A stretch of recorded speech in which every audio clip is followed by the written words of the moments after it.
A program here in Clark County that helps find homes for foster children is looking for more volunteers. Fox 5 recently reported about the ongoing foster family crisis here in the Valley. Nearly 3,000 children in the foster system are currently waiting for a home. Fox 5's Danny Maston has been closely tracking this story. She joins us now with more on CASA. That's court-appointed special advocates for children and how you can get involved. Danny? John and Kim, CASA volunteers essentially represent foster kids in court, giving them a voice. I spoke with one volunteer who shares with me what it has been like to be a CASA, and I also spoke with a judge who breaks down what her interaction is like in the courtroom with these important volunteers.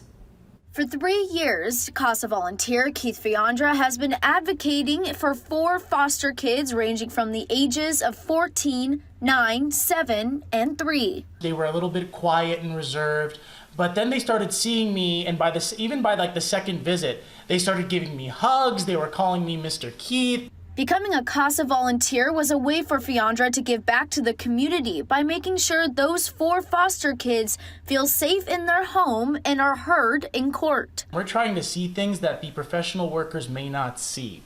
These kiddos are getting comfortable with us as we're continuing to be consistent in seeing them. To have somebody who looks at the kid's best interests and assesses, where should this kiddo be and what's going on with the child. Clark County Judge Margaret Pickard says CASA volunteers are vital in court.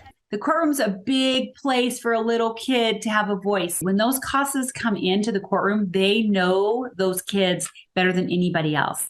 The training is once a week for 5 weeks and 3 hours each night. You're in a classroom.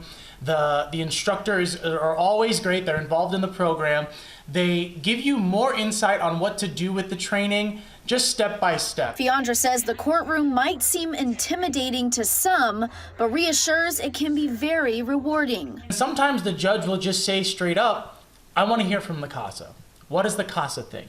And says being a CASA is more than just representing foster kids in court. Showing me their toys, they're telling me about what they did in school, showing me their drawings. Fiandra dedicates 1 to 2 hours a week to his CASA duties, whether that is checking in with the kiddos virtually or in person, or keeping up with their court case.